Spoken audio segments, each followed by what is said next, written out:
touchy problem. They claim we would be for their rights, but my God, they are not only theoretically claiming we are sinners, they are attacking us, and so on and so on. What to do here? I think both direct choices are wrong. One shouldn't simply say in patronizing way to Muslims, sorry, first become multicultural tolerant like us, then we can talk.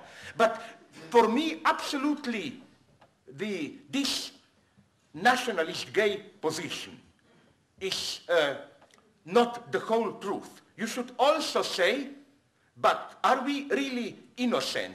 Didn't we, treating them like, excluding them, treating them like underprivileged, and so on and so on? Where were we there? My miracle, my ideal, to give you an example, is what my friend Udi Aloni is doing in Israel. Magic can happen here. It's something so wonderful. He organized, among others, a group. There is some small village, Palestinian, which is a legend. They want to build a wall there or take the part, and then Israeli progressives go there to protest together with Palestinians. He told me it's a very local thing, but a miracle happened.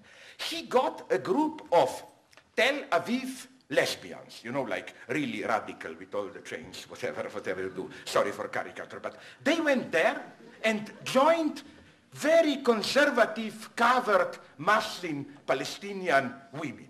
And a miracle happened. These women for whom lesbians should be the horror of the horror, whatever, they were so far, they started to appreciate it, in the common struggle.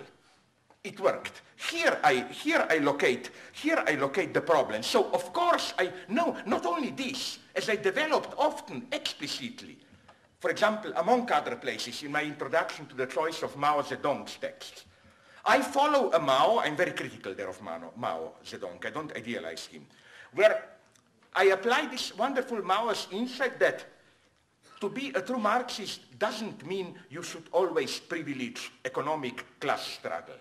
There is a certain way, there are constellations when if you focus on class struggle in the long term, you do the greatest,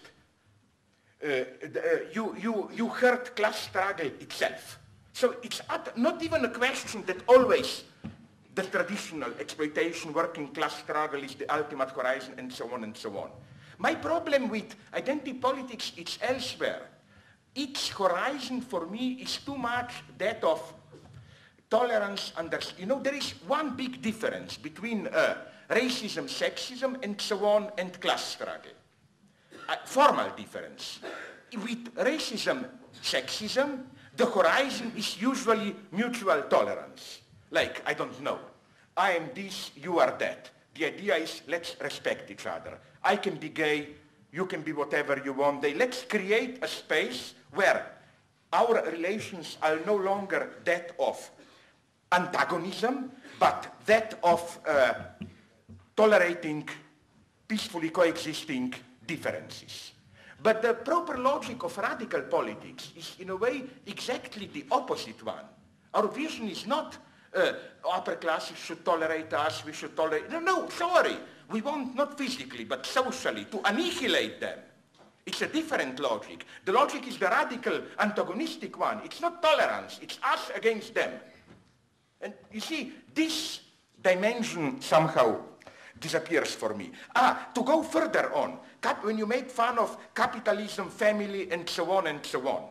Sorry, but for me, my first constatation here is that, I'm sorry to tell you, maybe we live in a different country, I mean it without irony, maybe I'm wrong. My unambiguous impression is that the predominant ideology today, I don't mean even necessarily majority, I mean the set trending, not in a superficial sense, in the sense of all others are a reaction to it, is this kind of a sexual liberation tolerant ideology. I claim that all those moral majority are reacting to it.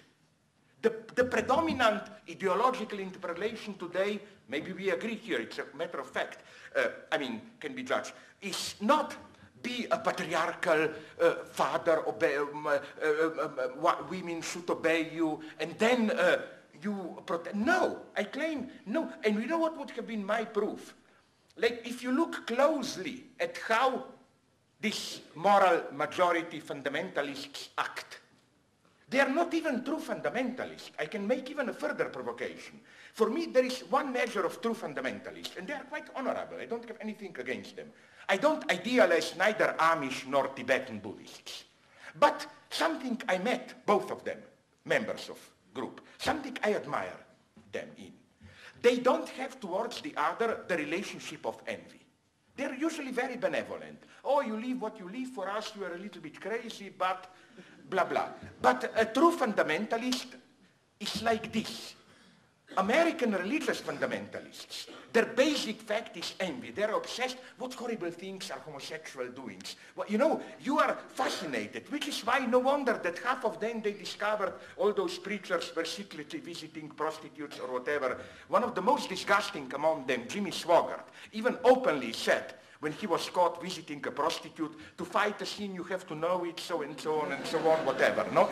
So I'm saying that my problem with American fundamentalists is not that they are fundamentalists, it's that they are not fundamentalists. That the very way they deliver their message is in tension with their message. Isn't it clear if you saw a TV preacher that what he's doing there is one big ego trip? The forum is exactly the opposite one. As to colonialism and so on, sorry, maybe I'm wrong here, but I read Ambedkar. I agree with him here.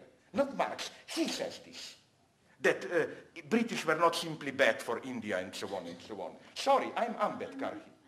I did mention about Dalits who do that, but then they also defend capitalism. Sorry, but they also?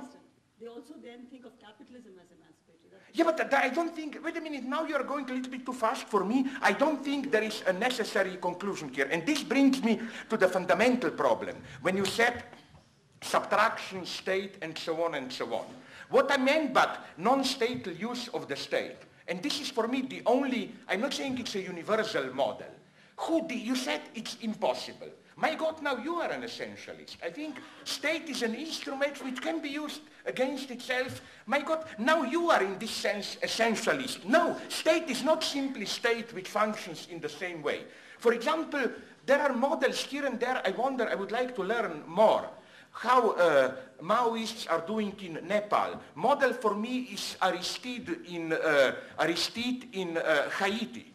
He used the state, but at the same time he kept the popular mobilization at his side, and in this way you can say that up to a point state didn't simply function as a state and so on. So just back to that capitalism family. No, I'm not saying we should return to family. I'm just saying it's an elementary critical move that, of course, it is good. I'm the first to admit great results of 68 and so on, which are that if nothing else, we became, you know, the first step towards liberation is that you see that slavery even exists, you know.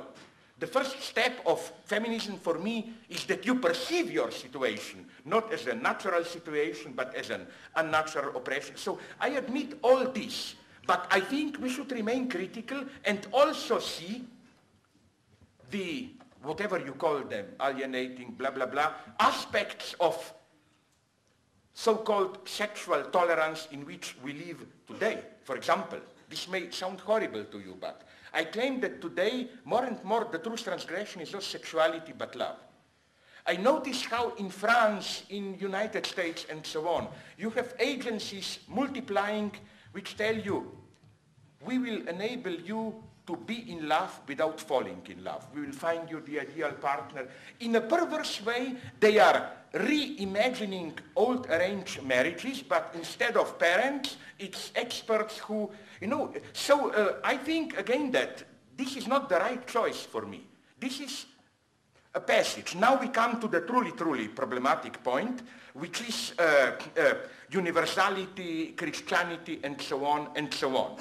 First, the problem of universality. No, I'm the first one to admit that one should fight Western universality and so on and so on. But I like to complicate things here. First, you know, you should be, what do you, like, to me, instantly things get complicated in self. For example, whenever you tell me Congress Party, my first association is, yeah, those raised by liberals in Oxford there, and so on and so on. For me, the ultimate triumph of Eurocentrism is when in anti-colonialist struggle, precisely, you become independent by adopting that state forum. So if you want to criticize Western cultural imperialism, criticize the nationalism of Congress Party and so on. Start there. Second point, you know, I absolutely don't tolerate this idea of, you know, every universalism is oppressive. We all, you know, it violates our